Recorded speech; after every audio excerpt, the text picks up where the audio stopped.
Welcome back to the Optima Method, the podcast where we talk about operational clarity, scalable systems, leadership, AI, communication, and the structures that help businesses and families work smarter and not harder. I'm your host, Saskia, and today we're talking about something that I think far too many entrepreneurs, leaders, and even families quietly normalize.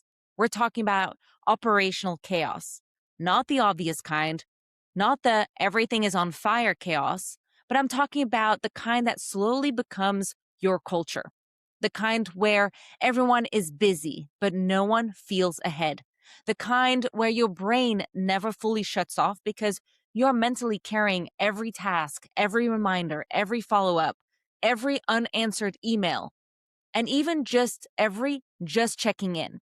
And eventually, you stop noticing how heavy it all is.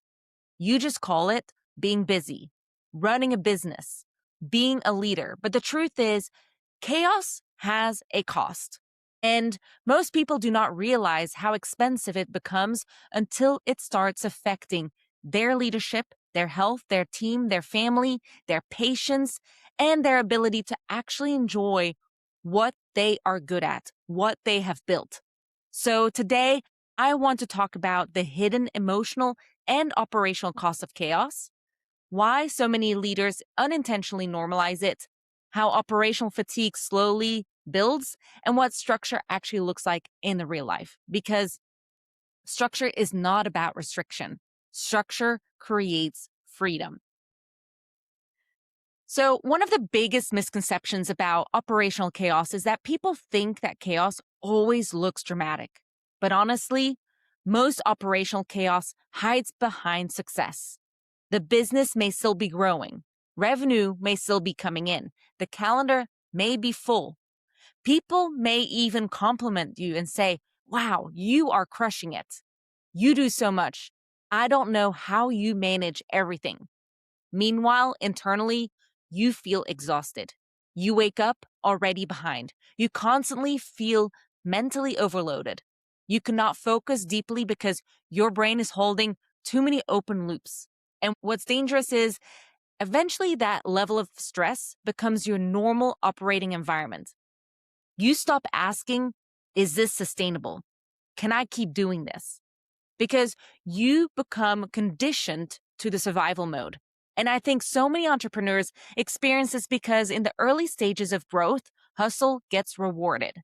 Being available gets rewarded. Solving every problem yourself gets rewarded. But eventually, the exact habit that helps you survive early growth become the same habits limiting your ability to scale. That is where operational maturity has to happen. Now, let's talk about something people rarely discuss enough, the emotional side of the operational dysfunction. Because operational chaos is not just a business issue. It becomes emotional weight. And if you've ever felt like this before, you know exactly what I mean. You may be physically sitting with your family, but mentally you're thinking about an invoice, a missed message, an employee issue, tomorrow's meeting, a customer response, or the 37 things you still need to remember. Your body is present, but your brain is not. And over time, that emotional fragmentation becomes exhausting. I've seen this happen in business leadership all the time. I've seen this happen in project management environments. And honestly, I've seen this happen in my family life too. Because work schedules, youth sports, school activities, practices, travel, family events, podcast work, content creation, and running a business, if we did not have systems in our household, things would fall apart very quickly. Our shared calendar alone removes so much unnecessary stress. Everyone knows where we need to be, when we need to leave, who has what responsibility, and what the priorities are. Does it make life perfect? Absolutely not. My husband still asks, so what are we doing today? Even though it's literally on the calendar, and honestly, we laugh about it, but the structure matters. Because without it, every day becomes reactive. And reactive environments create emotional exhaustion. That applies at home, and it absolutely applies in business. Now, let's shift to the operational side. Because chaos eventually creates operational consequences, whether leaders acknowledge them or not. Here's what operational chaos typically creates. 1. Unclear ownership. Nobody fully knows who owns what. Tasks are delayed. People assume someone else is handling it. Accountability disappears. And then leaders become the backup system for everything. That is not scalability. That is dependency. 2. Constant interruptions. We all know chaos destroys deep work. People constantly asking the same questions because there are no documented standards, it creates interruptions. And every interruption forces context switching. And context switching is mentally expensive. You cannot lead strategically if your brain is constantly reacting. 3, process inconsistency. One employee does it one way, another does it differently. Someone else creates a shortcut. Another skips steps entirely. And suddenly your organization operates based on individual preferences instead of operational standards. That is where process drifts begin. And 4, leadership fatigue. Leaders become the escalation point for everything, for approvals, questions, decisions, clarifications, but even conflict resolution. And eventually they feel emotionally trapped because the business cannot move efficiently without them. That is one of the clearest signs of operational structure that has it missing. Now, here's the interesting part. Even when people know they need structure, they often resist it. Why? Because structure initially feels uncomfortable, especially for entrepreneurs. People think systems remove flexibility. SOPs feel corporate. Documentations take too much time. Governance feels restrictive and processes sound really boring. But here's the reality. Chaos feels flexible until it becomes exhausting. Structure is what actually creates the flexibility because structure reduces decision fatigue.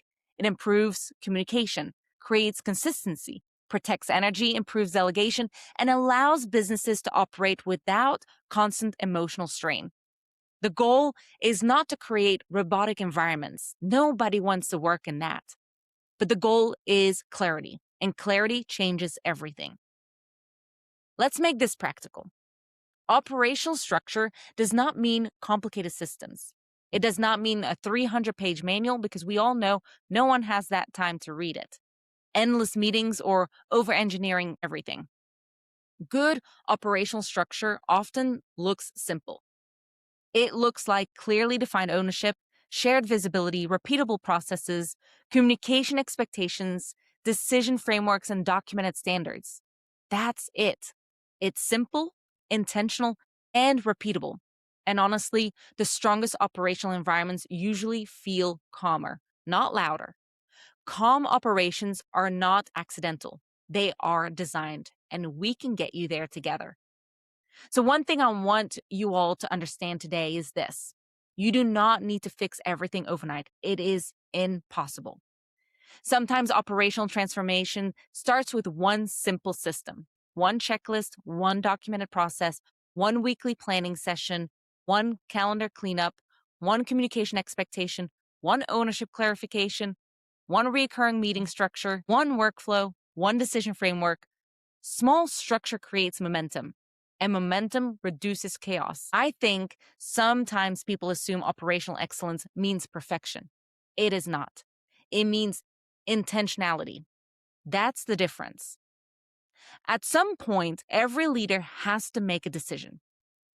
Do I want to keep surviving chaos? Or do I want to build sustainable systems? Because eventually, operational maturity requires leaders to stop glorifying exhaustion. Busy is not the goal. Sustainable growth is the goal. Presence is the goal. Clarity, scalability is the goal. And honestly, peace matters too. You should not build a business that destroys your ability to enjoy your life.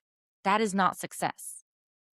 So if today's episode resonated with you, I want you to take a step back and ask yourself, where has chaos become normalized in my life or business?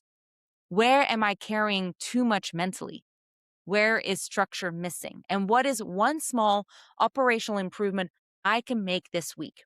Because structure creates freedom, not restriction, not rigidity, freedom. If you enjoyed today's episode, be sure to subscribe, share this with another leader who may need to hear it, and leave a review because it helps more entrepreneurs and operational leaders discover this podcast.